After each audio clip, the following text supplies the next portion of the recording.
Joy Pappy. I am your 2025-2026 Steer Show Committee Chairman.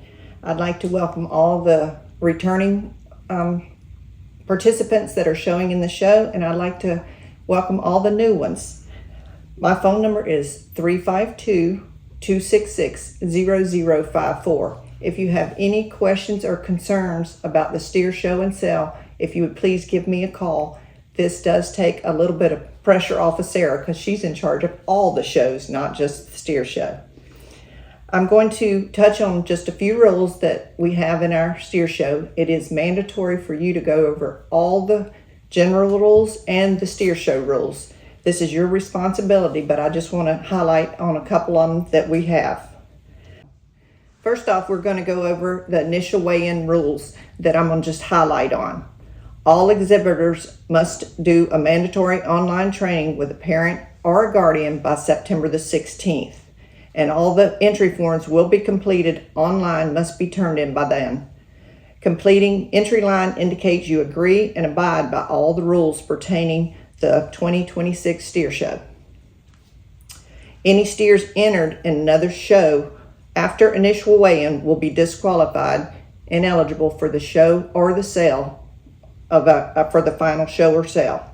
All steers must be bred and calved in the state of Florida, and the steers cannot be purchased through a public sale or auction. The Steer Show Committee reserves the right to review any entries and may excuse any steer or exhibitor due to misconduct from entry in the steer show and sale. It is determined to be the best interest of the overall show and sale. This is to keep everyone safe as far as people, animals. Each exhibitor is required to submit a front and back and side photo printed in color of your 2026 Southeastern Youth Fair project date of the purchase. These photos will be submitted with the affidavit to the Steer Show Committee in the initial weigh-in. The notarized affidavit must be an original, not a copy. One thing I want to touch on, like I said, if you cannot make it to the initial weigh-in, it has to be approved by myself. So please contact me and let me know, and I'll have you on a list, and then a parent or a guardian can bring your steer up to the show. Make sure they have the affidavit and all the papers required for the steer. Also, the photos. You can do a photo like this.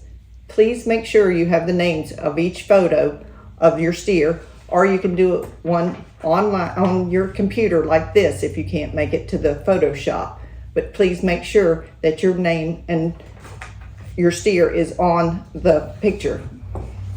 Okay, some more initial weigh-in rules that we're going to touch is it's highly recommended that you do be at the initial weigh-in, but if not, like I said, just make arrangements with myself. EID tags are to be in the steer's left ear. You don't need to call me about this because I had a bunch of calls last year. Left ear for the EID tags. The producer or the breeder is the one responsible for putting the EID tags in. If the steer shows up without an EID tag, the Steer Show Committee can put the steer tag in, but it will be a $5 charge. All right, now let's talk about some final weigh-ins. I want you to go through the rules. There's rules on back fat and pounds per day and the final weigh-in. Samantha Daly does have a video that she puts out later on about the weigh-in and how much and all the steers. And the reason this is for is because we're trying to have the best quality beef we can for our buyers. We have a very good steer buyers here at the Southeastern Youth Fair that pay a lot of money for these steers, and that's why these rules are in place. All steers must arrive with a maximum of 1/4 inch hair length, leaving only the tail switch. All steers must be sheared prior to the arrival at the final weigh-in. Clipping includes the head, body, underline, legs, above the knee, and hock, and 12 inches from the end of the bone of the tail. Steers will be checked at final weigh-in, and it will not be allowed to show if they have more than 1/4 inch off of hair anywhere. There's also the show day rules that I would like for you to go over. like I said before, it is mandatory that you read all these rules and go over them for the general rules and the steer show rules. There's a few things that, one problem that we had last year that I would like to go over is when it's load out time, everybody's tired, they're ready to go home, but every steer has to be checked off with the person who's checking the tags off when they're loading their steers out. Last year there was one steer that got by, and there was quite a few people that were up to 3:30 or 4 o'clock till this steer was fine. So don't try to get out earlier by just bringing your steer in there. It has to be checked off at the gate before he is loaded on the trailer. And I want to go over one more time that my phone number is 352-266-0054, and I'm sure it'll be on the screen also. And I want to thank you for taking the time to look at the video. I want you to remember, mainly, be kind to everyone. If it's a first-time person showing, please help them out some. And always be very considerate and respectful to all the adults in this show. And may God bless you. All right, here's some questions for you and Joey. Oh, I'm reading them. Okay, the question is, what is your history with the Southeastern Youth Fair, and why do you volunteer as a show chairman?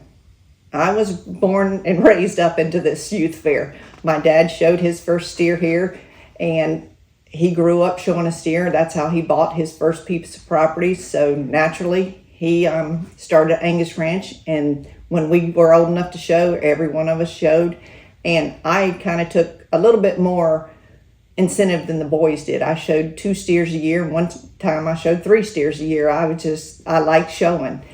And the reason I'm on the chairman, or I'm on this committee and now the chairman, is because it means a lot to me. We have grandkids and other kids that I adore in this community that's coming up, and they're into ag. I enjoy seeing people into ag. I enjoy seeing especially young kids coming up into ag, because we don't have that many, and it's very sad because, we need more, because we're the ones who feed the country. But that's my history. And what is your favorite thing about the show?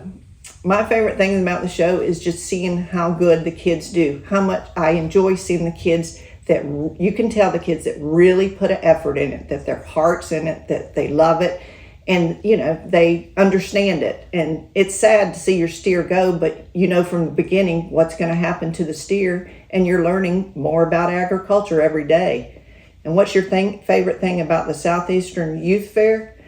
Is just because it's open to the public, it's free, and it teaches about all kinds of agriculture, not just the steers, but there's so much here. I wish I knew how many events you could enter and everything. And even from the little kitty goat show, that I think is wonderful, because that's teaching them when they're so young. And I just think it's great for the public. There's, no rides and stuff with carnival and stuff. It's all about learning and being as a family. What is the biggest piece of advice you would give each parent watching this video? That's a tough one, because I would give the advice, whatever the child wants to do, let them do that. Don't do it through you. Make sure their heart and soul's in it, no matter if it's sewing, a pig, a steer, or anything. Just let them do it and help them. But let it be theirs. That's the main thing. I like it to be theirs, not the parent doing it, but theirs. That means a lot to me when I can see the child is the one who loves it and is doing it. If you had one message to give every first-time exhibitor, what would it be? No matter what exhibit you decide to do, whether it be from steers to photography to setting your dining room table, do it with your full heart. Do it with commitment. If you start something, finish it. Don't just start it and then get tired of it. Know that it's a commitment for that long. Do your homework on it and see what you can, and then do what you are able to do or what you enjoy doing the most. And what's your message to every senior about their last year showing? When it's your last year showing, it is a sad thing, because, you've made so many friends and you've come across so many people and done so much with your life. Take it with you as you go on in life. All the things you have learned, all the respect you have learned, all the times you've helped people you've learned, take this with you. Take this with you through life and apply it through your life as you get older. And always give back. Remember, we're here as a chairman, so join a committee and give back to the community and those next kids coming up. Thank you.